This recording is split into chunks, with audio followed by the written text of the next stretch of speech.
எல்லா சத்துருவின் தடைகளும் கட்டுகளும் நிர்மூலமாகி போவதாக இயேசுவின் நாமத்தினால் எங்கள் பிள்ளைகளோடு பேசுங்கப்பா. பேச வேண்டிய காரியங்களை எங்களுக்கு போதியும் ஆண்டவரே, நல்ல போதுகிறே எங்களுக்கு போதித்து நீ நடத்துமப்பா. தாழ்த்து ஜெபிக்கிறோம் இயேசுவின் நாமத்தினால் அவர் வேண்டிக்கிறோம் நல்ல நாமே. ஆண்டவர் நாமத்தினாலே வந்திருக்கிறவர்கள் எல்லோரும் வரவேற்கிறோம். ஆண்டவர்கள் ஆசீர்வதிப்பாராக. யோவான் 17ஆம் அதிகாரத்தை எடுத்துக்கணும். யோவான் 17ஆம் அதிகாரம் ஆண்டவருடைய வார்த்தையை நாம் எடுத்துக்கிறோம். யோவான் 17 அதுல இன்னைக்கு நாம் ஆண்டவருடைய ஜெபத்தை குறித்து தியானிக்க போகிறோம். யோவான் 17ஆம் அதிகாரத்துல ஆண்டவர் அதிகமா அவர் பரமேறி போறதுக்கு முன்பதாக அவர் ஜெபம் பண்ணினார். யோவான் 17ஆம் அதிகாரத்துல இந்த அதிகாரத்தை கிடக்க ஒரு 7 மாசத்து இருக்கிறேன். ஸ்தோத்திரம் இங்கிலீஷ்லேயே வாசித்து நடு கர்த்தர் இதுல இருந்தவங்களோடு கூட பேசுவாராங்க. ஹல்லேலூயா ஸ்தோத்திரம். அதில் சொன்னாரு, அவர் பரலோகத்துக்கு போறதுக்கு முன்னாடி சீசர்களுக்காக கடைசி ஜெபித்த ஜெபம். ஹல்லேலூயா ஸ்தோத்திரம். சொன்னாரு, பிதாவே வேலை வந்தது, நீ உங்களுடைய குமாரனுக்கு தந்த யாவருக்கும் அவர் நித்திய ஜீவனை கொடுத்து. ஹல்லேலூயா. அப்ப முதலாவது அவர் இயேசு இவைகளை சொன்ன தம்முடைய கண்களை வானத்துக்கு ஏறெடுத்து, வானத்துக்கு தேவன் கண்களை ஏறெடுத்து அப்படியே ஜெபிக்கிறார். ஹல்லேலூயா ஸ்தோத்திரம். நம்ம ஆண்டவர் அவர் பிதாவை நோக்கி ஜெபிக்கிறார். ஹல்லேலூயா. அப்ப ஒரு ஜெபம்ங்கிறது நம்ம வாழ்க்கையில எல்லாரும் ஜெபம்னா பிரார்த்தனை வேண்டுதல் இல்லையா? அப்ப ஜெபம் ரொம்ப முக்கியமான ஒன்று. ஹல்லேலூயா. இயேசுவே இந்த பூமிக்கு பிதாவை நோக்கி ஜெபம் பண்ணியிருக்கிறார். அப்ப நம்ம எல்லாம் கடவுளை நோக்கி நம்ம ஜெபிக்கணும். அன்றுவரே வேலையில் இறங்கும், என் குடும்பத்துக்கு இறங்கும், என் வாழ்க்கைக்கு இறங்கும் என்று நம்ம ஜெபிக்கலாம். விசுவாசத்தோடு நம்ம ஜெபிக்கலாம். ஆண்டவர் ஜெபிக்கும் பொழுது காத்துக்கொள்வீராக அப்படின்னு வருங்காலத்தை குறித்தும் அவர் ஜெபிக்கிறார். ஹல்லேலூயா. அப்ப ஸ்தோத்திரம். ஒரு ஜெபத்தினால் நமக்கு ஒரு ஜெயம் உண்டாகுது. ஜெபம் ரொம்ப நம்முடைய வாழ்க்கையில ரொம்ப முக்கியமான ஒன்று. ஹல்லேலூயா. ஜெபம் இல்லைன்னா ஜெபம் இல்லாத வீடு கூரை இல்லாத வீடு அப்படி சொல்லுவாங்க. அல்லையா, அஸ்திபாரம் இல்லாத வாழ்க்கை. ஜெபம் ரொம்ப முக்கியம். ஹல்லேலூயா. ஒவ்வொரு மனிதனும் தேவனோடு கூட உருவாகணும், தேவனோடு கூட பேசணும், தேவனோடு கூட அவர் சஞ்சரிக்கணும். ஹல்லேலூயா. தேவனோடு வாழ்கிற வாழ்க்கை. இப்ப நம்ம ஏசப்பா அதிகாலமே போய் இருட்டோடு இருந்திருந்து ஜெபம் பண்ணுவார். பிதாவை நடக்கிற அந்த காரியங்கள், அந்த நாளுக்குரிய காரியங்கள், ஒரு சம்பவங்கள், ஒரு தேவைகள், நம்முடைய குடும்ப காரியங்கள், தேவை, நம்ம வாழ்க்கையில் இருக்கிற பிரச்சனைகள், இதுக்கெல்லாம் நம்ம ஆண்டவரை போய் ஜெபிக்கணும். இல்லையா? பிரச்சனை நேரத்தில் நம்ம தூங்கி கொண்டிருக்க கூடாது. அதிகாலையில் போய் ஜெபிக்கும் பொழுது கடவுள் அந்த பிரச்சனையை சரி செய்வார். இப்பேற்பட்ட கடனா இருந்தாலும், இப்பேற்பட்ட பிரச்சனையானாலும் ஆண்டவர்கிட்ட ஜெபம் பண்ணும் பொழுது ஆண்டவர் அதை சரிப்படுத்துவார். அதான் நம்ம பிரார்த்தனை. நம்ம இங்க நீங்க சீக்கிரமா வந்து பிரார்த்தனை பாட்டு பாடும்போது பிரார்த்தனை பண்ணலாம். உங்க இதயத்துல பாரங்கள் இருக்குன்னா பாட்டு பாடும் பொழுது அந்த பிரார்த்தனை ஜெபங்கள் கேட்கப்படும். அல்லேலூயா. இப்ப நீங்க பாடல்களுக்கே வந்துட்டீங்க, முதல் பாடலுக்கே வந்துட்டீங்கன்னா அந்த உங்க பாரங்கள் எல்லாம் இறக்குவார் ஆண்டவர். அல்லேலூயா. அந்த ஜெபத்தை கேட்டுக்கிட்டே இருப்பார். அவங்க சமூகத்தை நீங்க இருக்க உங்களுக்குள்ள இருக்கிற பிரச்சனையெல்லாம் வெளியிருக்கு. அல்லேலூயா. ஸ்தோத்திரம். சுகம் மட்டும் கிடையாது, உங்கள் கடன் பிரச்சனையை நீக்குவார், உங்க சாபக்கட்டை நீக்குவார். அல்லேலூயா. அப்ப நம்ம நீங்க தான் தயார்படுத்திக் கொள்ளணும். சரி, இவர் எப்படி ஜெபிக்க? பிதாவே வேலை வந்தது. வேலைனா இயேசு சிலுவையிலே மரிக்க போகிற வேலை. அந்த வேலை வந்துருச்சு. நான் உம்முடைய குமாரனுக்கு நீர் தந்தறின யாவருக்கும் நித்திய ஜீவனை கொடுக்கும் பொருட்டு நம்ம என்னன்னா, நம்ம இயேசு கிறிஸ்துவுக்கு 12 சீடர்கள் கொடுக்கப்பட்டார்கள். அப்புறம் விசுவாசிக்கிற சிலர் இருந்தாங்க. அப்புறம் பாருங்க, இப்ப நம்ம ஆண்டவருடைய பிள்ளைகளா மாறி இருக்கிறோம். இயேசு 2000 ஆண்டுகளுக்கு முன்பதாக. அப்ப நீர் எனக்கு தந்தறின, குமாரனுக்கு தந்தறின. அப்ப தேவன் நமக்கு தந்தருளி இருக்கிற மனிதர்கள். இப்ப திருச்சபைக்கும் ஆண்டவர் உங்களை கொடுத்திருக்கிறார். இப்ப மெய்ப்பன் ஆயிருக்கிறேன், உங்கள் எல்லாரையும் ஆண்டவருடைய நாமத்தினாலே எனக்கு கொடுத்திருக்கிறார். நான் உங்களுக்காக பிரார்த்தனை பண்ணுவோம், உங்களுக்காக என்னைய கொடுத்திருக்கிறார். அல்லேலூயா. நம்ம எல்லாரும் குமாரனாகிய இயேசு கிறிஸ்துவுக்கு உட்பட்டவர்கள், அவருக்கு கொடுக்கப்பட்டிருக்கிறோம். அவர்களுக்கு நித்திய ஜீவனை அருளும்படிக்கு, அல்லேலூயா, நித்திய ஜீவனை அருளும்படிக்கு அதிகாரம் பெற்றிருக்கிறார். யார்? இயேசு கிறிஸ்து. அவரை பின்பற்றுகிற, அவரை நோக்கி பார்க்கிற நமக்கு நித்திய ஜீவனை அவர் அருளுகிறார். அல்லேலூயா. இந்த ஸ்தானத்துல நம்ம பேரண்ட்ஸ், பெற்றோர் இருப்போம்ல, நம்ம தாய் தகப்பன், அவங்க பிள்ளைகளை நீங்க நினைத்துக் கொள்ள வேண்டும். இப்ப இயேசு வந்து நம்மள என்ன செய்யறாரு? பிள்ளைகளா நினைச்சு ஜெபிக்கிறார். ஆண்டவரே, எனக்கு கொடுத்தவர்களுக்கு நான் நித்திய ஜீவனை தருகிறதுக்கு எனக்கு அதிகாரம் கொடுத்திருக்கிறேன் அப்படின்னு சொல்லி நீர் மகிமைப்படுத்தும் சொல்றார். அதே போல நம்முடைய பிள்ளைகளுக்கு நாம் நித்திய ஜீவனுக்குரிய வழியை காட்டுவது நம்முடைய கடமை. அல்லேலூயா. ஸ்தோத்திரம். இப்ப இயேசு கிறிஸ்து வந்து பிதா வந்து இயேசு கிறிஸ்து கையில நம்மளை ஒப்பு கொடுத்தார். அல்லேலூயா. இப்ப நம்ம கையில நம்முடைய பிள்ளைகளை தேவன் ஒப்பு கொடுக்கிறார். அல்லேலூயா. இப்ப என் கையில உங்களை எல்லாரும் ஒப்பு கொடுத்திருக்கிறார். உங்களை நடத்தி நித்திய ஜீவ பாதையில உங்களை கொண்டு போகும். அதுக்காக உங்களை எல்லாரையும் சபைக்கு வர சொல்லி என்னை மெய்ப்பரா வச்சு கொடுத்திருக்கிறார். அல்லேலூயா. ஸ்தோத்திரம். அப்ப நமக்கு கொடுக்கப்பட்ட ஒரு பொறுப்பு நித்திய ஜீவனை அளிக்கும்படியாக. அல்லேலூயா. அவர் அதை அதுக்காக ஜெபிக்கிறார். பாருங்க, அது சொல்றாரு, உங்களுடைய குமாரனை மகிமைப்படுத்தும்படிக்கு நீர் உங்களுடைய குமாரனை மகிமைப்படுத்தும். அல்லேலூயா. குமாரனை மகிமைப்படுத்தும். இந்த வேலை ரொம்ப முக்கியமானது. அல்லேலூயா. ஸ்தோத்திரம். தேவன் நம்ம ஒவ்வொருவரையும் மகிமைப்படுத்தும்படியாக, அதான் மகிமைன்னா ஒரு புகழ்ச்சி அப்படி இப்படி இல்லை, நம்ம வாழ்க்கையில் ஒரு ஆசீர்வாதத்தை தரும்படியாக, நம்ம வாழ்க்கையில பரிசுத்தத்தை தரும்படியாக, நித்திய வாழ்வை தரும்படியாக, நம்ம வாழ்க்கையில ஒரு கணத்தை தரும்படியாக அவர் மகிமைப்படுத்தும்படியாக நம்ம ஜெபிக்க வேண்டும். அல்லேலூயா. இப்போ உங்க பிள்ளைகள் இருக்கிறாங்க, உங்க பிள்ளைகளை நல்வழிப்படுத்துகிறதுக்கு உங்களுக்கு ஒரு மகிமை தேவை. மகிமைன்னா என்ன? ஒரு ஆசீர்வாதம், ஒரு பிரசன்ஸ், ஒரு கணம், ஒரு அதிகாரம், ஒரு அத்தாரிட்டி, இதெல்லாம் ஒரு மகிமைக்கு சம்பந்தப்பட்டது. இந்த மகிமை உங்களுக்கு வேண்டும். இதுக்காக நீங்க ஆண்டவரிடத்துல போய், ஆண்டவரே எனக்கு ஒரு அதிகாரம் தாருமையா, என்னை மகிமைப்படுத்துமையா அப்படின்னு நம்ம ஜெபிக்கணும். அல்லேலூயா. சரி, ஸ்தோத்திரம். அடுத்து என்ன சொல்றாரு பாருங்க, அவர்களுக்கு நீர் எனக்கு 7ஆம் வசனத்தையும் சொல்றார், நீர் எனக்கு தந்தவைகளெல்லாம் உண்டாயினவென்று, நீர் எனக்கு தந்தவைகளெல்லாம் உண்டாயிருக்கிறது. 6ஆம் வசனத்தை சொல்றாரு, நீர் உலகத்தில் தெரிந்தெடுத்து எனக்கு தந்த மனுஷருக்கு. கவனமா கேட்கிறீங்களா? நீர் உலகத்தில் தெரிந்தெடுத்து எனக்கு தந்த மனுஷருக்கு உடைய நாமத்தை வெளிப்படுத்தினேன். அல்லேலூயா. இப்ப இந்த உலகத்திலிருந்து சிலராம் கடவுள் நம்முடைய பிள்ளைகளாக தேர்ந்தெடுத்திருக்கிறார். அவர்களுக்கு யார் நாமத்தை வெளிப்படுத்தினார்? உம்முடைய நாமத்தை, பிதாவின் நாமத்தை அவர் வெளிப்படுத்தி காண்பித்தார். கடவுள் யார் அப்படிங்கிறத வெளிப்படுத்தி காண்பித்தார். இப்ப நம்ம பிள்ளைகளுக்கு கடவுள் யார் என்பதை, அவருடைய நாமத்தை நாம் வெளிப்படுத்தி காட்டுறோமா?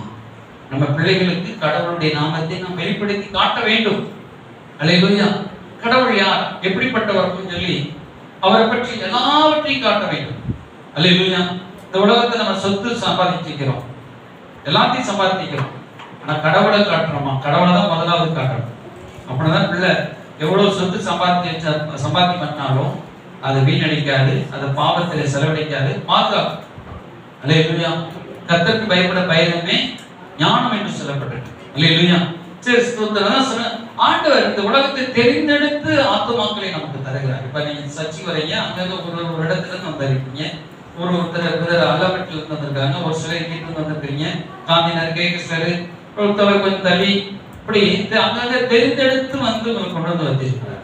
உங்களை ஆண்டவர் உலகத்திலிருந்து தெரிந்தெடுத்து கொண்டு வந்திருக்கிறார். இந்த உலகத்திலிருந்து அங்கே தெரிந்து ஒரு செலக்டட் பீப்புள். இப்ப நீங்க ஜவுளி கடைக்கு போறீங்க, ஒரு சேலையை மட்டும் தெரிந்து கொள்றீங்க, நல்ல உங்களுக்கு பிடிச்ச சேலை. அதே போல ஆண்டவர் இந்த உலகத்துல அவருக்கு பிடிச்ச உங்களை தெரிந்து கொண்டிருக்கிறார். அல்லேலூயா. தெரிந்து கொள்வதுனா என்ன? ஆண்டவருக்கு நீங்க பிடிச்சிருக்குது, அதனால தான் உங்களை தெரிந்து கொண்டிருக்கிறார்.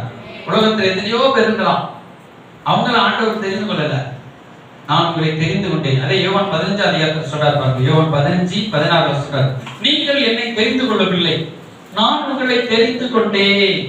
நீங்கள் என் நாமத்தினாலே பிதாவை கேட்டுக்கொள்வதோ அதை அவர்கள் கொடுக்கத்தக்கது, நீங்கள் போய் கனி கொடுக்கும்படி நான் உங்கள் கனி நிலைத்திருக்கும்படி நான் உங்களை ஏற்படுத்தினேன். பாருங்க, தெரிந்து கொண்டார், ஏற்படுத்தி வச்சிருக்கிறார்.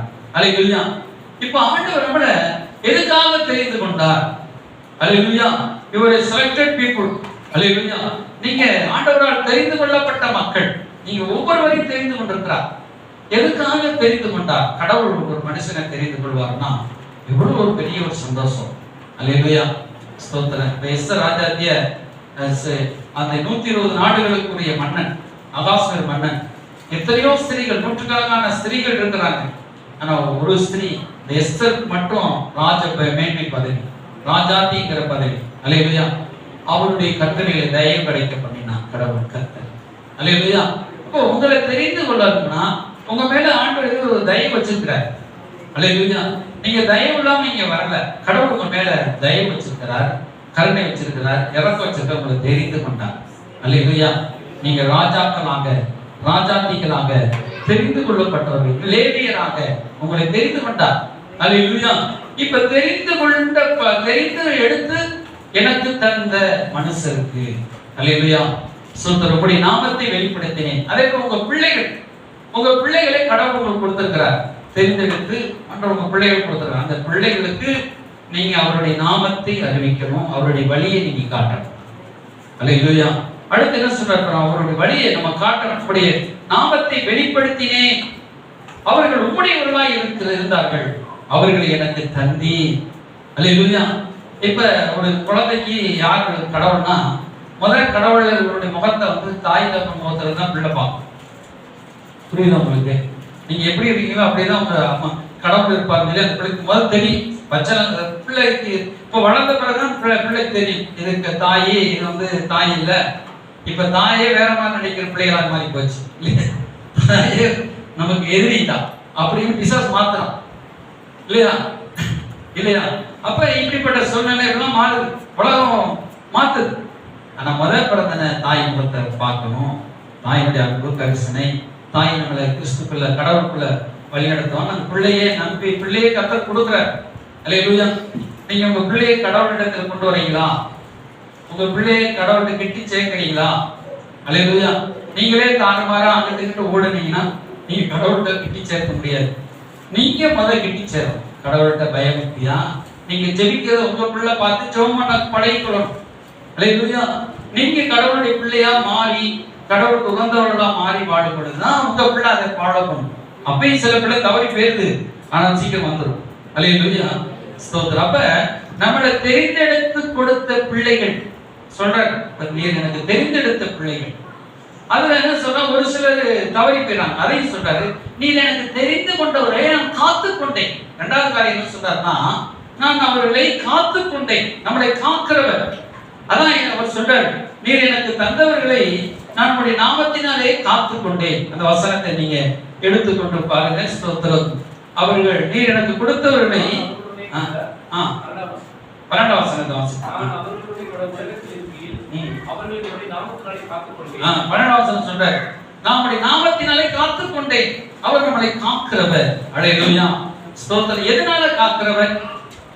அவருடைய நாமத்தினாலே காக்கிறவர். அல்லேலூயா. அவருடைய இயேசு நாமம், அல்லது வானத்தின் கீழே பூமியின் மேலே இயேசு கிறிஸ்து நாமமே இல்லாமல் வேறொரு நாமம் மனுஷர் ரட்சிக்கப்படும்படி வேறொரு நாமம் கட்டளையிடப்படவில்லை. அவருடைய நாமம், இயேசுங்கிற நாமத்தை சொன்னாலே பேய் ஓடுது, பிசாசு ஓடுது. அவர் நாமம் சர்வ வல்லமையுள்ள தெய்வம் நாமம், அவர் நாமம் பெரிய நாமம். அவருடைய பேரை சொன்னாலே பிசாசு ஓடுது.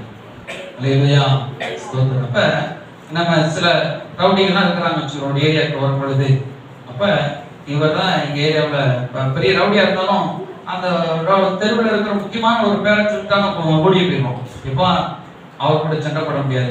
ரவுடி ஓடி போயிடுற தாராக்களா இருப்பாங்க, பெரிய ஆட்கள் இருப்பாங்க. அல்லேலூயா.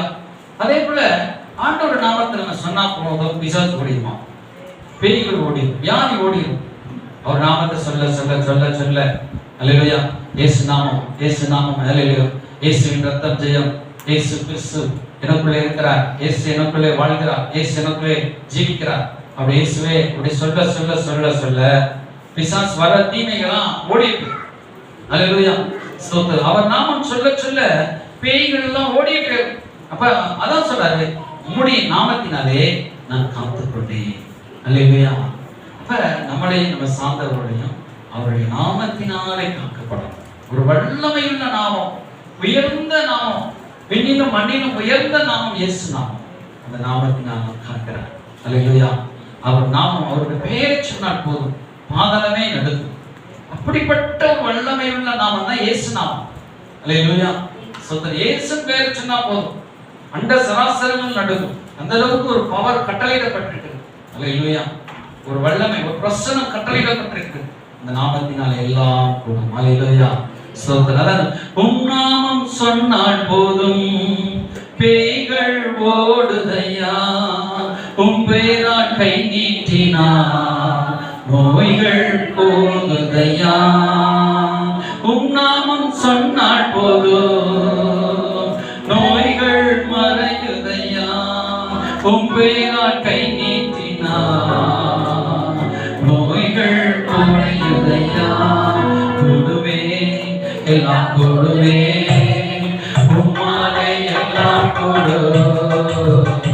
கூடாதது ஒன்றுமில்லை, உம்மால் கூடாதது ஒன்றுமில்லை. கூடுவே எல்லாம் கூடுவே, உம்மாலே எல்லாம் கூடு. கூடாதது ஒன்றுமில்லை.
அவருடைய நாமத்தினால் எல்லாம் கூடும். அல்லேலூயா. அவருடைய நாமத்தினால் நம்மளை காத்துக்கொள்கிறார். நம்ம எங்கெல்லாம் போறோமோ அங்கெல்லாம் அவருடைய பாதுகாப்பு, அவருடைய தெய்வீக சுகம். அல்லேலூயா, ஸ்தோத்திரம். அவருடைய பெயரை சொன்னான், ஆபத்து காலத்தில் நோக்கி கூப்பிடு, அப்பொழுது நான் உன்னை விடுவிப்பே சொல்றார். நம்ம ஆபத்துல அவர் நாமத்தை சொல்லி கூப்பிடும் பொழுது அப்படியே அல்லேலூயா, ஸ்தோத்திரம். சரி, ஸ்தோத்திரம். ஒரு முறை பாருங்க, ஒரு டிரைவர், ஏசி ஏற்றுக்கொண்ட டிரைவர், அவர் இரவெல்லாம் வண்டி ஓட்டிட்டு வராரு. அதிகாலை நேரத்தில் 3 மணி 4 மணிக்கு ஒரு மலை பிரதேசத்தில் வண்டி ஓட்டிட்டு வரும் பொழுது அந்த போலீஸ் அந்த செக் போஸ்ட் வந்து நிற்கிறார். அப்போ அந்த வண்டி மூவ் ஆகி போயிடுச்சு. செக் போஸ்ட் அவனும் தரப்பட்ட மூவ் ஆகி போயிடுச்சு. அதான் ஸ்தோத்திரம். அடுத்து மலை அடிவாரத்தில் போகும்பொழுது எப்படி ஓரமாக போகும்போது அந்த வண்டி கவிழ்ந்துச்சு. அங்கிருந்து ஆண்டவரே இயேசுவே கத்து முடிச்சு எவ்வளவுதான் கண்ண முடிட்டார். திரும்ப கண்ணை திறந்து பார்த்தா திரும்ப செக் போஸ்ட் முன்னாடி நிற்கிறார். செக் போஸ்ட் எடுத்து பார்க்கலாம். இப்பதானே அந்த வண்டியை திரும்ப அந்த வண்டி நிற்குது. அவனுக்கு ஒரு ஆச்சரியம். நடந்த அவர் கண்பிடிச்சு பார்த்த டிரைவருக்கு தான் தெரியும், ஆண்டவர் திரும்பமா இங்கே கொண்டு வந்து நிப்பாட்டி. அல்லேலூயா, ஸ்தோத்திரம். ஆண்டவரால எல்லாம் கூடும். ஆமென், அல்லேலூயா. ஆண்டவர் பாருங்க, லாரியும் தாங்குவார், கடல் அலையும் நிப்பாட்டுவார். அல்ல, நமக்காக அவர் வானத்தையும் திறப்பார். அல்லேலூயா, பூமியையும் பிளப்பார். அல்லேலூயா, அவரால் எல்லாம் கூடும். அல்லேலூயா, ஸ்தோத்திரம். பாருங்க, வெளிப்படுத்தும் விசேஷத்துல ஒரு பிள்ளை, ஒரு தாய் என்ன செய்தான், அது இஸ்ரவேல் ஸ்திரியை குறித்து சொல்லப்பட்டிருக்கும் 12 அதிகாரத்துல. அந்த ஒரு பெரிய வலு சர்ப்பம் பிள்ளையை, அந்த தாயை முழுங்கும்படி ஒரு பெரிய ஒரு வெள்ளத்தை புறப்பட வைக்குது. அந்த வெள்ளம் அப்படியே புறப்பட்டு வருது. ஆனா பூமியை கடவுள் என்ன செய்ய, அந்த சர்ப்பமானது அந்த பிள்ளைய கொள்ளும்படி வருகிறது. நீங்க எடுத்து வெளிப்படும் விசேஷம் 12ஆம் அதிகாரம். ஸ்தோத்திரம். நீங்க எடுத்து வாசிக்கலாம். ஸ்தோத்திரம்.